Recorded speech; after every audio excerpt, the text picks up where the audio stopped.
The Grand Chamber of the Galactic Concord was the largest structure ever built by any species in the known universe. It floated in the empty space between star systems, a massive sphere of crystal and metal where representatives from 47 spacefaring species gathered to decide the fate of worlds. On this particular day, they had gathered to discuss a small blue planet orbiting an unremarkable yellow star at the edge of the galaxy. Ambassador Gethron of the Sithrini hegemony stood at the center of the chamber. His tall, slender body was covered in smooth gray skin, and his four eyes blinked in sequence as he activated the holographic display. Images of Earth appeared before the assembled representatives, showing cities, vehicles, and the strange, soft creatures that called themselves humans. Distinguished members of the Concord, Cuthvorin began, his voice carrying easily through the translation systems. I present to you our latest discovery. A primitive world in the outer spiral arm. The dominant species has achieved basic space travel, but they have not yet left their own star system. They possess no faster-than-light capability, no planetary shields, and no unified government. They still fight wars among themselves over resources and territory. Laughter rippled through the chamber. The Vrix delegation, insectoid beings with compound eyes and clicking mandibles, made sounds of amusement. The Cassari, massive reptilian creatures adapted for underwater life, showed their teeth in what passed for smiles among their kind. Even the crystalline Morith, beings of living mineral who rarely showed emotion, seemed to pulse with contempt. They call their world Earth, Cuthvorin continued, and they call themselves humanity. Our scouts have observed them for several of their years. They are violent, short-lived, and remarkably fragile. Their bodies are soft. They require constant supplies of water and food. They cannot survive in the vacuum of space without elaborate protective equipment. In short, they are perfect candidates for client species status. The term client species was a polite way of describing what the Concord truly did. When they found a world with useful resources or interesting biological specimens, they would absorb it into their empire. The native species would serve the Concord's needs. Their planet would be stripped of anything valuable. Their people would become workers, test subjects, or simply entertainment for their new masters. It had happened hundreds of times before. The Concord was ancient and powerful, and no primitive species had ever successfully resisted absorption.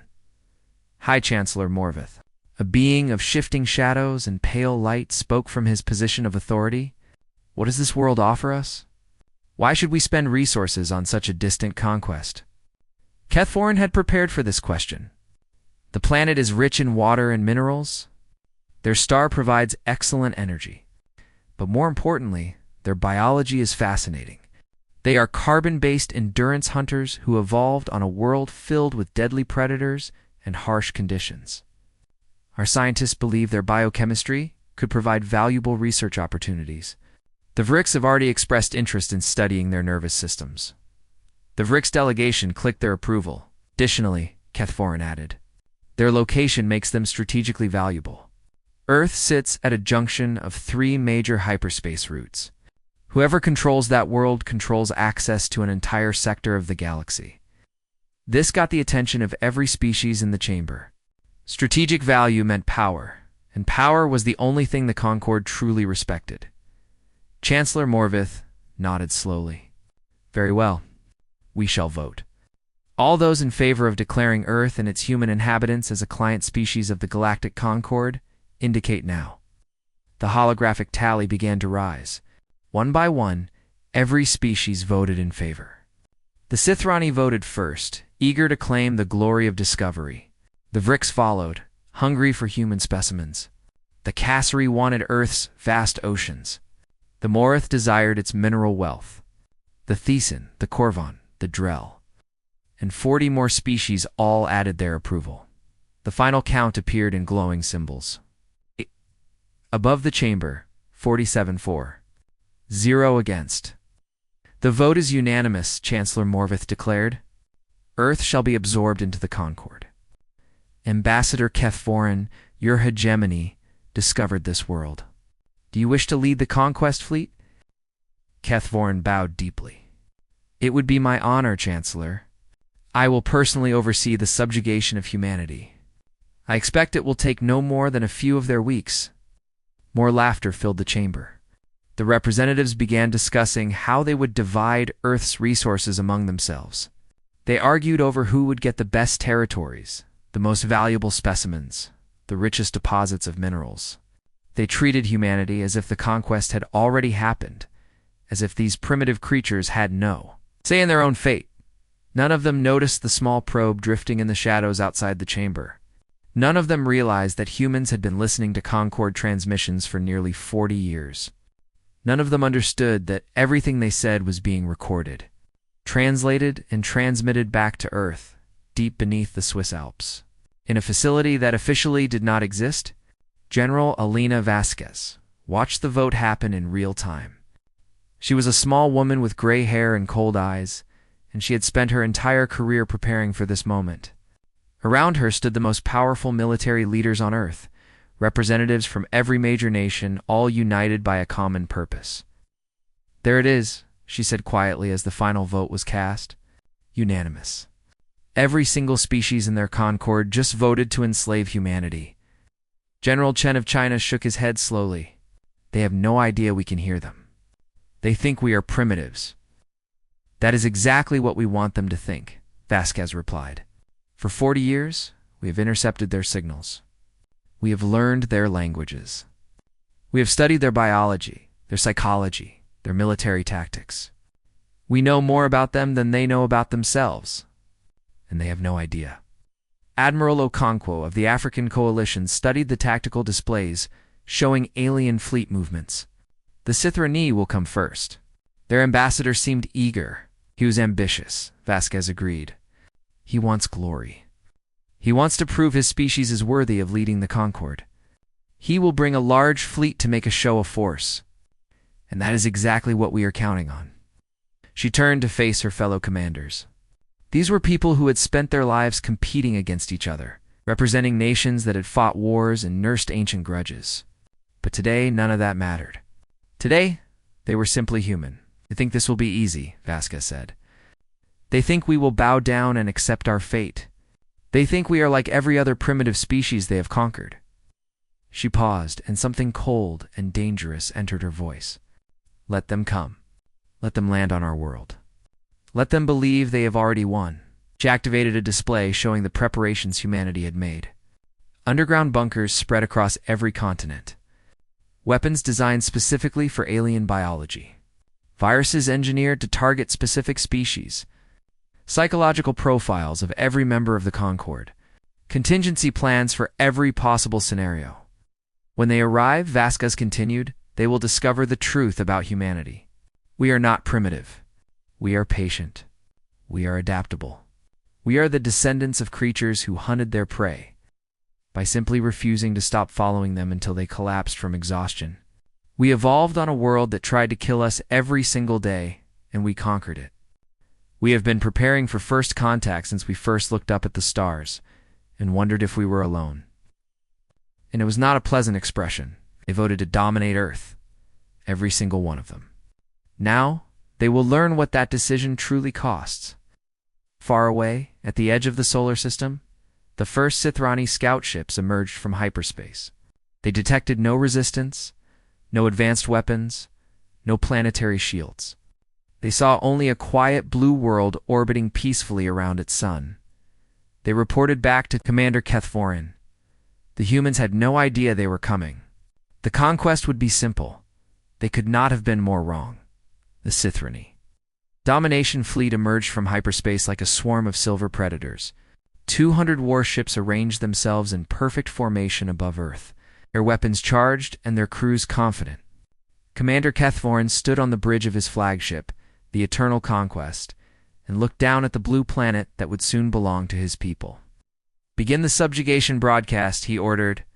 "Let the humans know their new masters have arrived." The message went out on every frequency in every human language the Sithrani had learned from their observation. It was a simple message, one they had delivered to hundreds of primitive worlds before. Surrender peacefully, and casualties would be minimized. Resist, and entire cities would be turned to ash.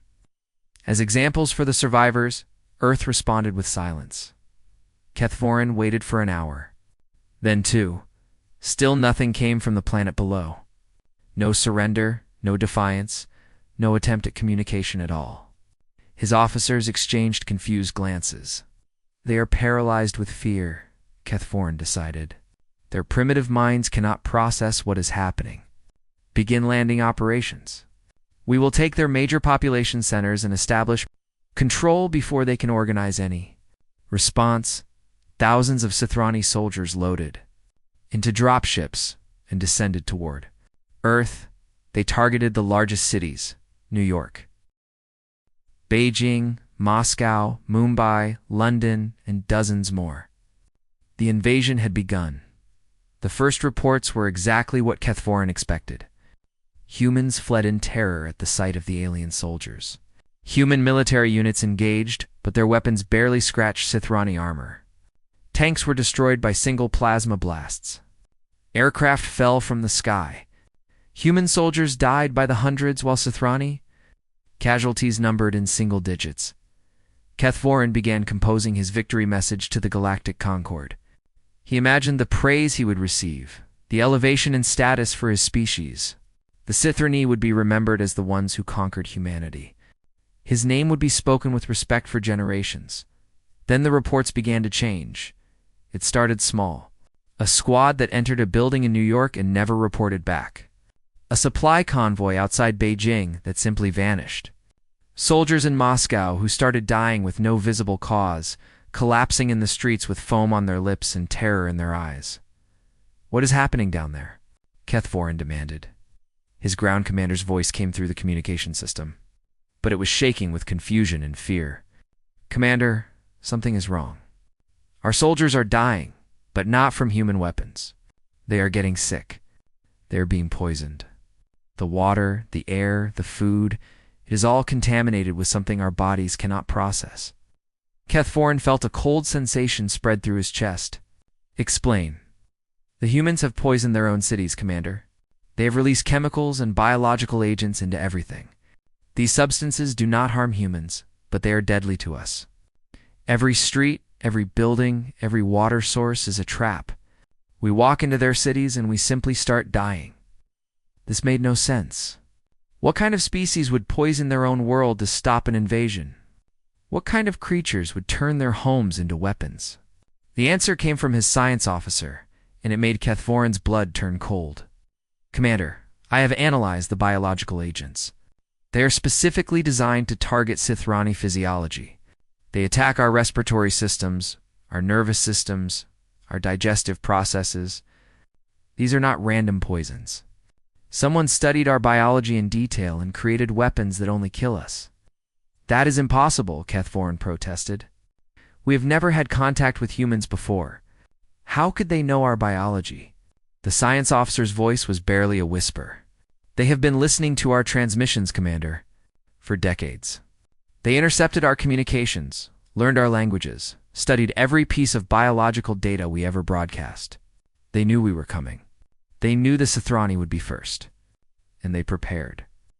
Kethvorin stood in stunned silence as the truth settled over him.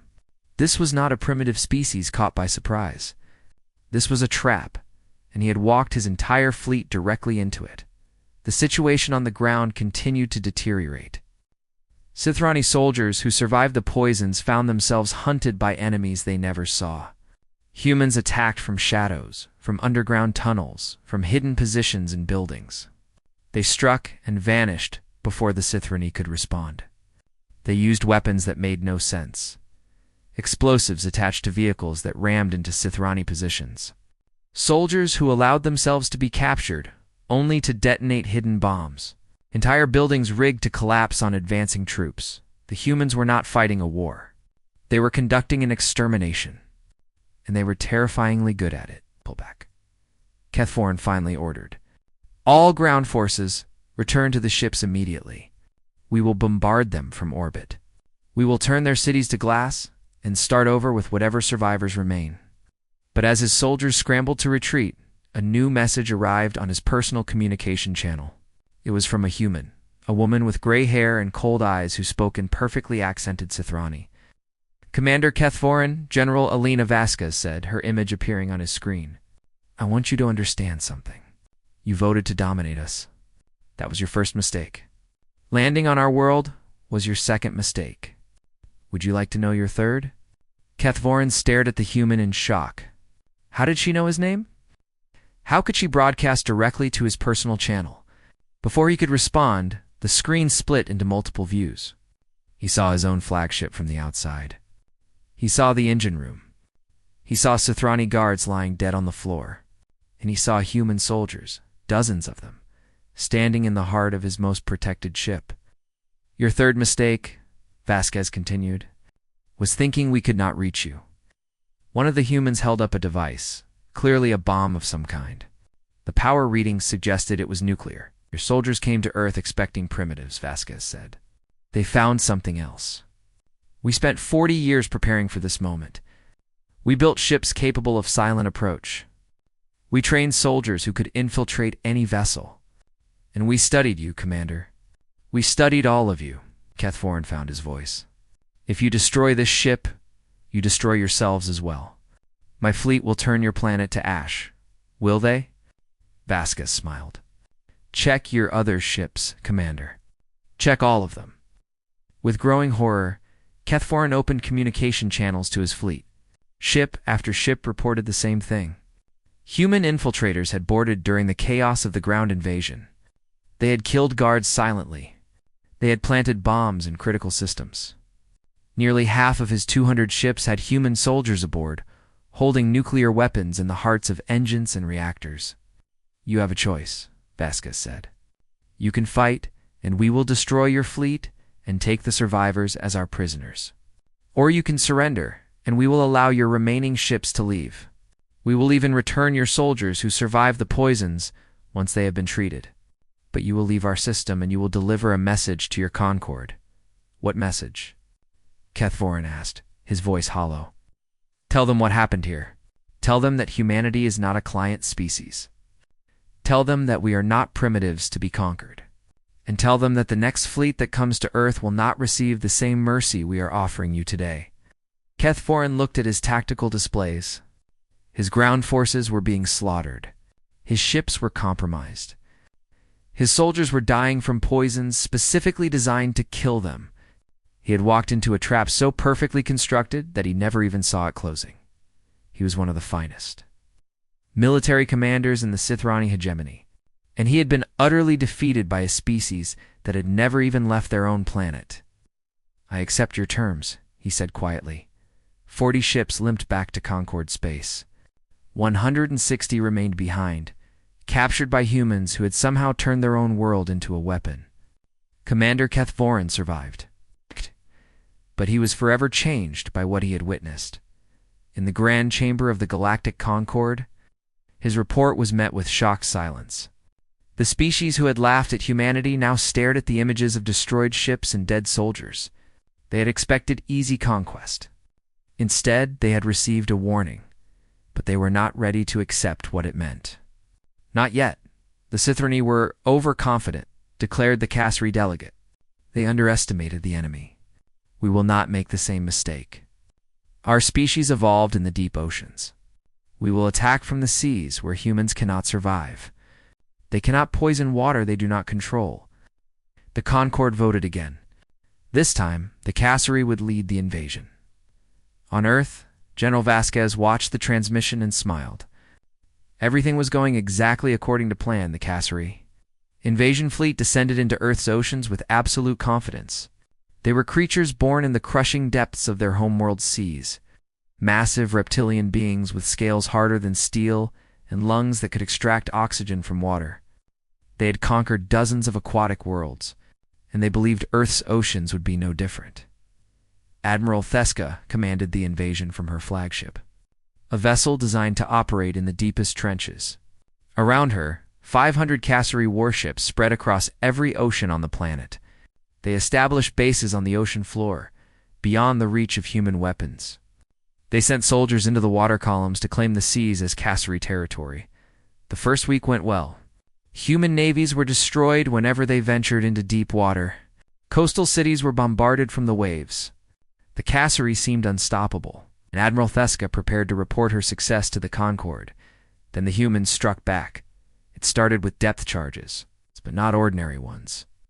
These explosives were designed specifically for Cassari physiology, creating pressure waves at frequencies that ruptured their internal organs while leaving human submarines undamaged. Cassari soldiers died in their thousands, crushed from the inside by weapons they could not see coming. Then came the submarines. Human vessels that ran completely silent, appearing from nowhere to launch torpedoes and vanishing before the Cassari could respond. The humans had studied Cassari sonar systems and created countermeasures that made their ships invisible to detection. But the worst attacks came from the water itself. The humans released targeted toxins into the currents, chemicals that passed harmlessly through fish and marine life, but attacked Cassari nervous systems. Soldiers went mad, turning on each other, or simply swimming into the crushing depths until their bodies gave out. Officers lost the ability to think clearly, making terrible decisions that cost ships and lives. Admiral Theska watched her invasion crumble. She had lost half her fleet in just 3 weeks, and she still had not established a single permanent base on Earth. Then the humans captured some of her soldiers, and things became truly terrifying. The captured Cassari were returned after a few days. They seemed healthy, even grateful to be back with their own kind. Admiral Theska welcomed them back to duty without suspicion. 1 week later, every Cassari who had contact with the returned prisoners began showing symptoms: fever, confusion, organ failure. The humans had infected the prisoners with a synthetic virus, disease that spread only through Cassari biology and killed within days. The infection spread through the fleet like wildfire. Ships that had been at full strength became floating hospitals, then floating morgues. Admiral Theska herself contracted the virus, and in her final hours, she transmitted a warning to the Concorde. "They are not what we thought," she gasped, her scales turning gray as the virus consumed her. "They do not fight like civilized species. They turn everything into a weapon. Their own bodies, their own prisoners, their own world. Do not send more forces. Do not engage them. They are something we have never encountered before." The Concorde received her warning, but they also received something else. Humanity had captured Cassari communication technology and reverse-engineered it. Now they began broadcasting directly to Concorde space. And what they sent was more terrifying than any weapon. They sent their history documentary footage, played across Concorde screens, translated into every alien language. Humans showed what they had done to the predators of their own world. Lions, tigers, wolves, sharks, and thousands of other species that had threatened humanity now existed only in captivity or in extinction. Humans had hunted them, trapped them, poisoned them, wiped them from existence with casual efficiency. They showed their wars against each other. Millions dead in conflicts over territory, resources, and ideas. Cities destroyed by nuclear fire. Chemical weapons unleashed on civilian populations. Humans killing humans with creativity and determination that shocked even the most warlike species in the Concorde. They showed what they did to their own planet.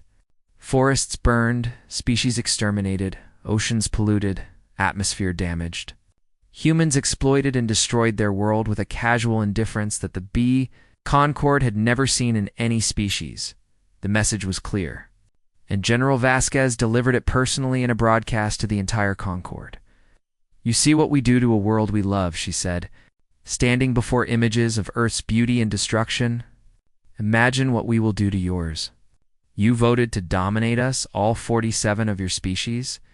You treated us like primitive animals to be conquered and used. Now you are learning the truth."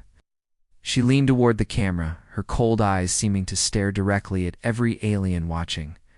"We are the most successful predators our world ever produced. We hunted species to extinction for sport. We killed each other by the millions over disagreements about invisible gods. We poisoned our own air and water because it was convenient. And when you came to take our planet from us, we did not panic. We did not surrender. We prepared and we waited, and we destroyed everything you sent against us."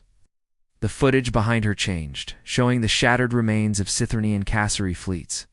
"Two of your species have tried to have failed. The Scythrony are broken, their military reputation destroyed. The Cassari are dying from a disease we created in months that your scientists cannot cure in years. And we are just getting started," she smiled, and across the galaxy.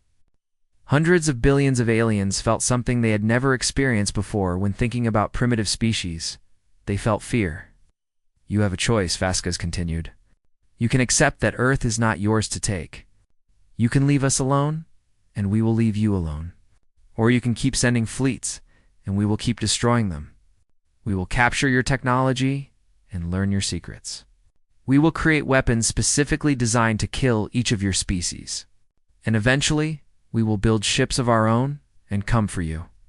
She paused to let the weight of her words settle. "Right now, we cannot reach your worlds, but we are fast learners. The Scythrony gave us hyperspace communications. The Cassari gave us underwater propulsion systems beyond anything we had imagined. Every species that attacks us teaches us something new. Every fleet you send makes us stronger." The broadcast ended with a final image: human shipyards working day and night, building vessels that combined alien technology with human engineering, ships that would eventually carry humanity to the stars. The Concorde was thrown into chaos. Species blamed each other for the failure. The Scythrony were mocked for their overconfidence.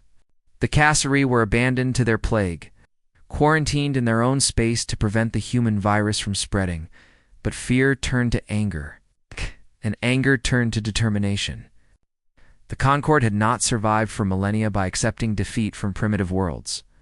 In emergency session, the remaining 45 species agreed to a final solution. They would not invade Earth. Invasion had failed twice. Instead, they would simply destroy it. Every fleet, every weapon, every ship would gather for a single overwhelming assault. Orbital bombardment would continue until nothing on the planet survived.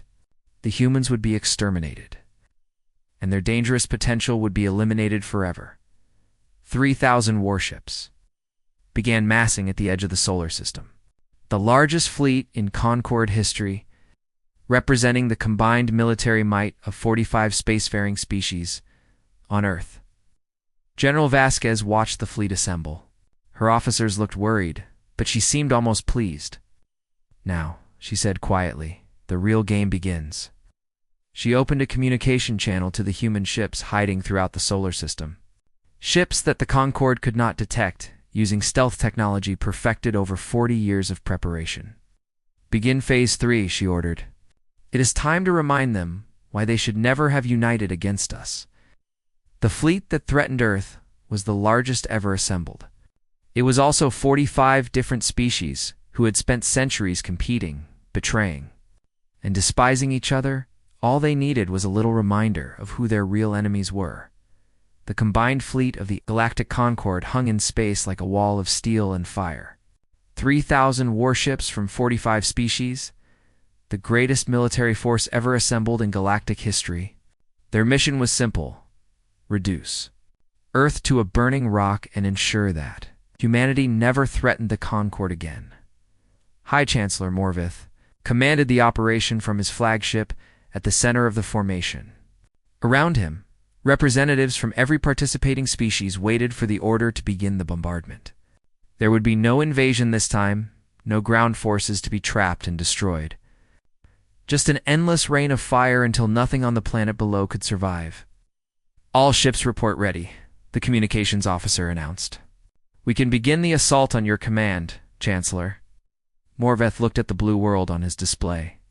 Such a small planet, home to such a dangerous species. He almost admired the humans for what they had accomplished. Almost. "Begin the bombardment," he ordered. "Leave nothing alive." But before the first weapon could fire, alarms began screaming across the fleet. "Chancellor, we are receiving priority transmissions from multiple species delegations. They are demanding immediate communication." Morveth frowned. "Put them through." His screen split into dozens of windows, each showing a furious alien face. The Vrix delegate was clicking with rage. The Moreth representative pulsed with angry light. The Thesan ambassador was practically vibrating with accusation. The Moreth have betrayed us. The Vrix delegate screamed. We have intercepted communications proving they plan to claim Earth's minerals for themselves after the bombardment. Lies, the Morath representative flashed. The Vrix are the traitors. They have made secret deals with the humans to preserve biological specimens for their own research. Both of you are fools, the Thesan ambassador interrupted. We have evidence that the Corvin have been selling information to human agents for months. Within minutes, the unified fleet had descended into chaos. Species accused each other of treachery, of secret deals, of ancient grudges that had nothing to do with humanity. Ships that had been pointing their weapons at Earth began turning to face each other. Morveth tried to restore order. Silence. These accusations are clearly human manipulation. They are trying to divide us. Then explain this. The Vrix delegate transmitted a data packet to the entire fleet. It contained detailed communication logs showing Morith officers discussing how to betray their allies after Earth was destroyed. The logs looked completely authentic. The Morith immediately transmitted their own evidence. Recordings of Vrix scientists planning to capture human specimens while the bombardment distracted everyone else. These two looked completely genuine, because they were genuine.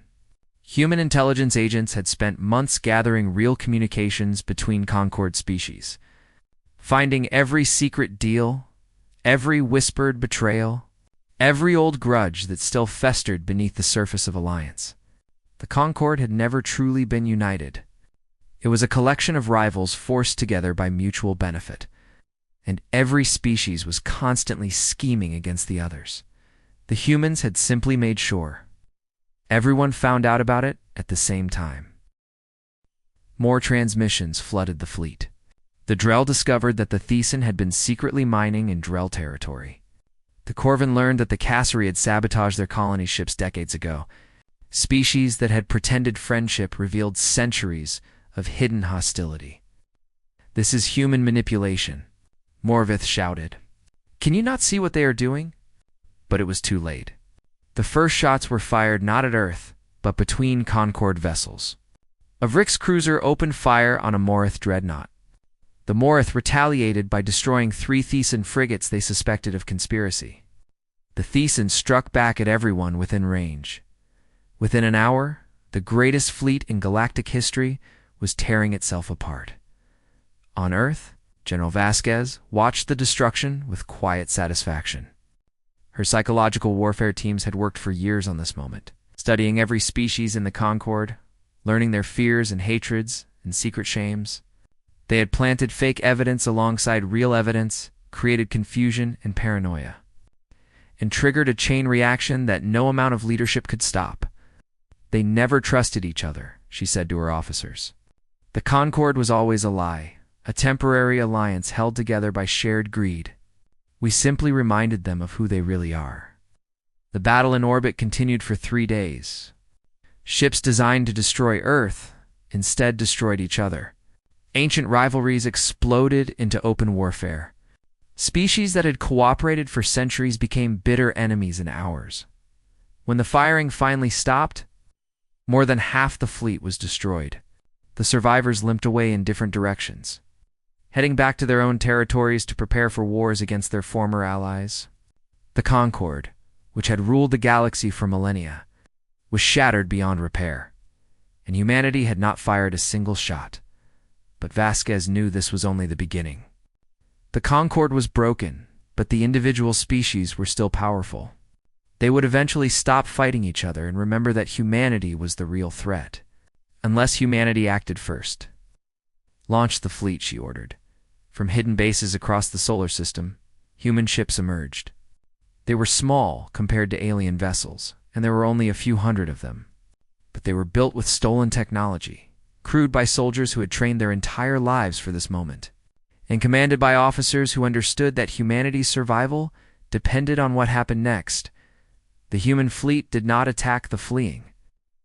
Instead, they followed at a distance, watching and waiting.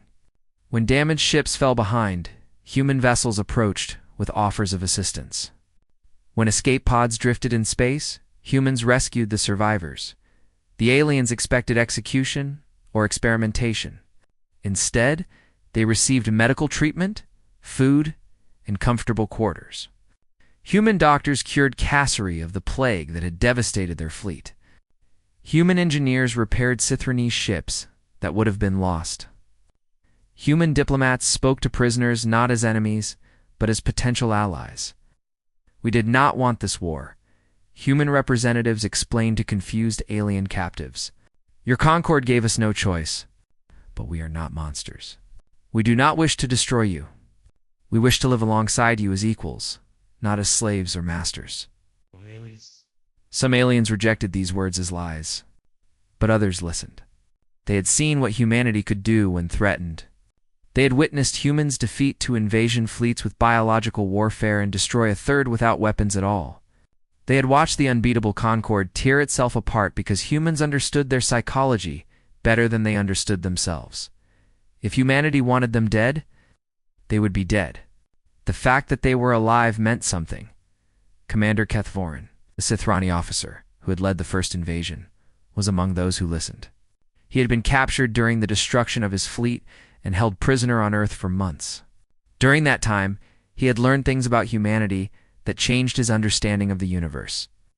You could have killed us all, he said to General Vasquez during one of their conversations. You had biological weapons that could have wiped out every species in the Concord. Why did you not use them?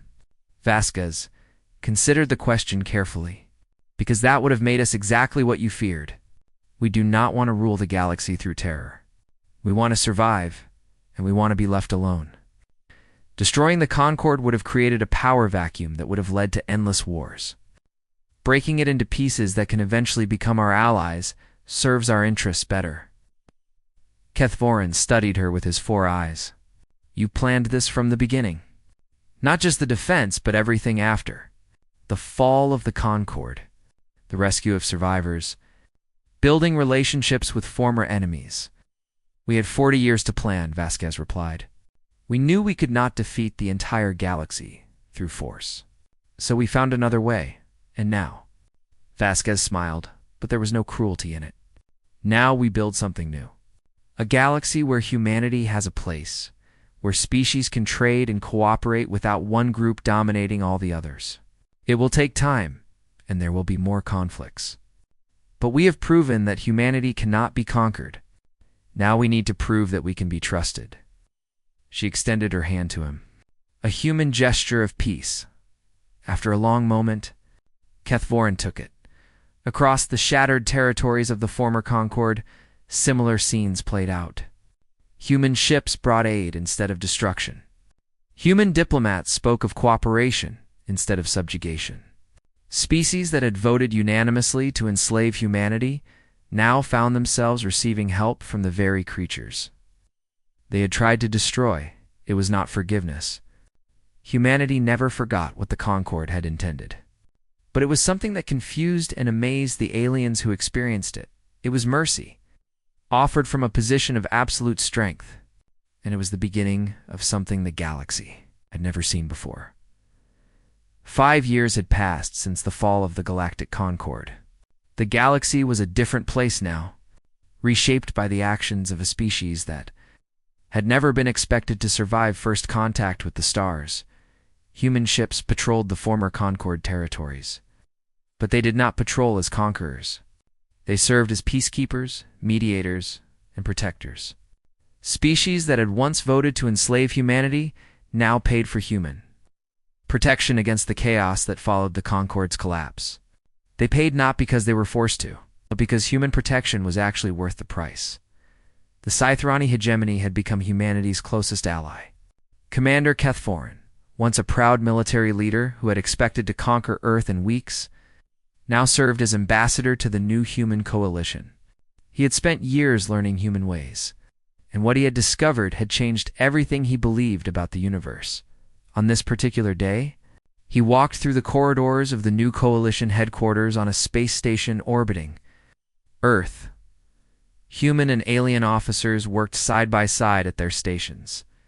Sithrani Morath, Thesan, and a dozen other species that had once been enemies now cooperated on joint projects. It was not perfect harmony. There were still conflicts, still old grudges that surfaced from time to time. But it was working. Cathforan found General Alina Vasquez in her office, looking out at the stars. She was older now, her hair completely white, but her eyes were as sharp as ever. She had retired from military command and now served as humanity's senior diplomat, the face of the species to the rest of the galaxy. "You asked to see me?" "Ambassador," she said without turning around. "I have been thinking about a question that has troubled me for years," Cathforan replied. "May I ask it now?" Vasquez turned and smiled. "After everything we have been through, you can ask me anything." Cathforan gathered his thoughts. This was a question he had asked before, in simpler forms.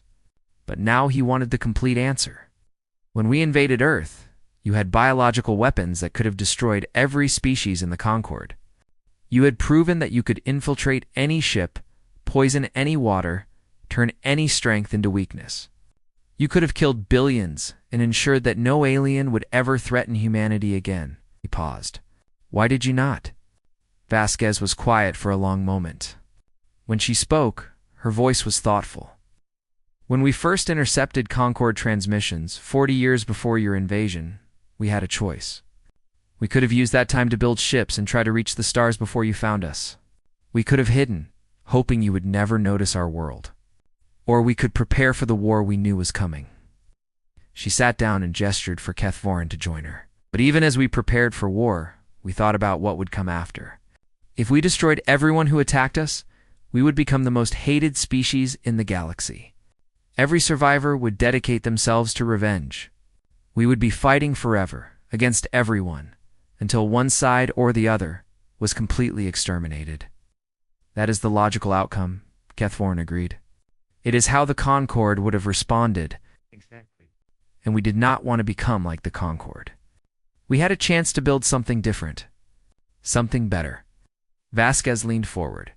"We could have been monsters. We had every right, every reason. You voted unanimously to enslave our entire species. You treated us like animals, but revenge was not the point.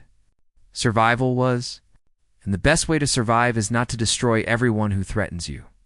It is to make sure no one ever wants to threaten you again." Cathforan considered this. "You showed us that you could destroy us, and then you showed us mercy. You made us fear humanity, and then you made us grateful to humanity.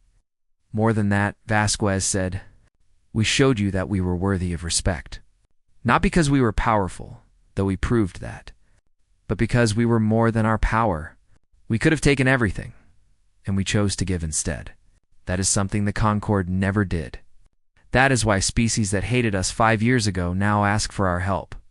She stood and walked back to the window. "There is an old human saying, 'The best revenge is living well.' We could have spent eternity fighting the species that wronged us. Instead, we built a coalition where former enemies become allies. We created trade relationships that benefit everyone. We established laws that protect the weak from the strong. We became the center of the galaxy, not through force, but through the example of what we chose to do with our force." "And you believe this is sustainable?" Cathforan asked. "Eventually, some species will try to take advantage of your mercy. They will see it as weakness." Vasquez smiled coldly. "They are welcome to try. We have not forgotten how to fight. The weapons are still there. The strategies are still in place. Every species in this coalition knows exactly what we are capable of. That knowledge keeps them honest." She turned to face him. "Mercy is not weakness. Mercy is what the strong offer to the defeated. It takes no strength to destroy. Any child can break things. It takes true power to choose restraint. And everyone who deals with humanity knows that our restraint is a choice, not a limitation." An alarm chimed softly. Vasquez checked the display, and her expression became serious. "Speaking of which, we have a situation. A new species has been discovered at the edge of explored space. They call themselves the Vorthen, and they are not interested in peaceful contact. They have already destroyed 3 research stations and killed hundreds of researchers. The Coalition Council is meeting to discuss our response." Kethvorin followed her to the council chamber, where representatives from dozens of species were already assembled. On the main screen, footage played of Vorthon warships tearing through civilian vessels. They were aggressive, powerful, and completely uninterested in negotiation. A Vorthon transmission played for the council. A massive creature with armored plates and burning eyes filled the screen, speaking in harsh tones that the translation system struggled to process. "We are the Vorthon Dominion. We have conquered 60 worlds. We will add yours to our empire. Surrender immediately or face extermination. There will be no negotiation. There will be no mercy. Bow before us or die." The council erupted in worried conversation. The Vorthon were unknown, their capabilities uncertain, but their aggression was clear. General Vasquez raised her hand for silence, then walked to the communication console. She activated a direct response channel, and her image was transmitted back to the Vorthon fleet. "I am Elena Vasquez, representing the Human Coalition and its allied species. I want to tell you a story." The Vorthon commander made a sound of contempt. "We do not listen to stories. We take what we want." "Should listen to this one," Vasquez replied calmly. 5 years ago, 47 species united to conquer humanity. They brought their greatest fleets. They launched their best soldiers. They were confident they would crush us in weeks. Else. She paused, letting the weight of her words build. The first fleet that came, the Sithrani, was destroyed by biological weapons designed specifically for their physiology. We poisoned our own cities to kill them. We infiltrated their ships and held nuclear weapons in their engine rooms. 40 ships limped home from an invasion force of 200. The Vorthon commander's expression shifted slightly. Around the council chamber, former enemies nodded, remembering. The second fleet, the Cassari, attacked our oceans.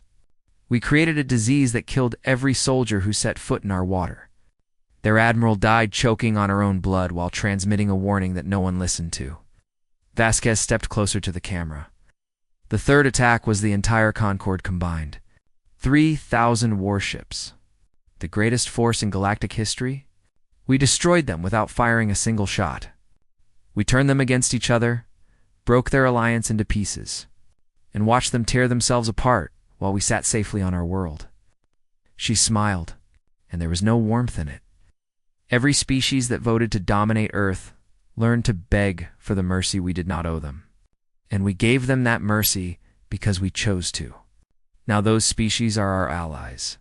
They serve beside us. They trade with us. They prosper because we allowed them to live. The Vorthon commander was no longer making sounds of contempt. He was listening. "You have 2 choices," Vasquez continued.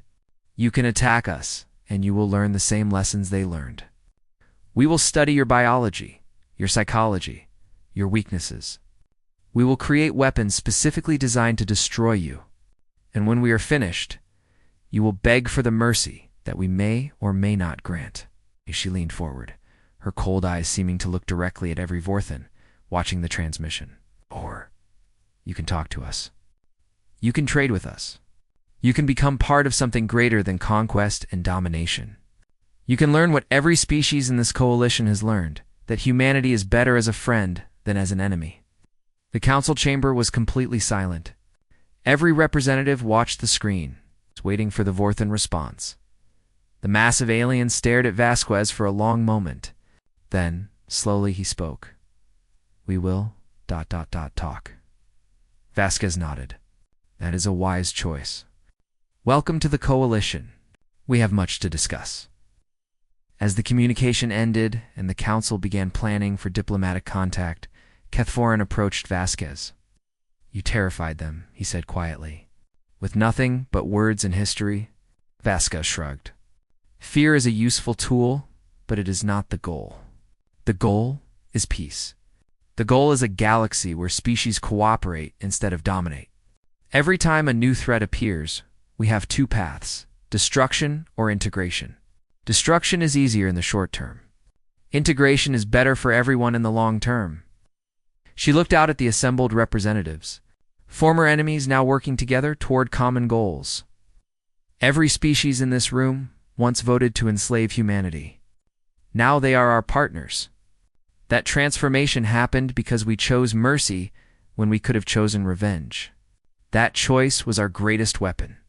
And as long as humanity exists, we will keep making that choice. Kethvorin nodded slowly. He had served the Concord for most of his life, believing that power meant domination and mercy meant weakness. The humans had taught him otherwise. They had taught the entire galaxy otherwise, and that lesson would echo through the stars for generations to come.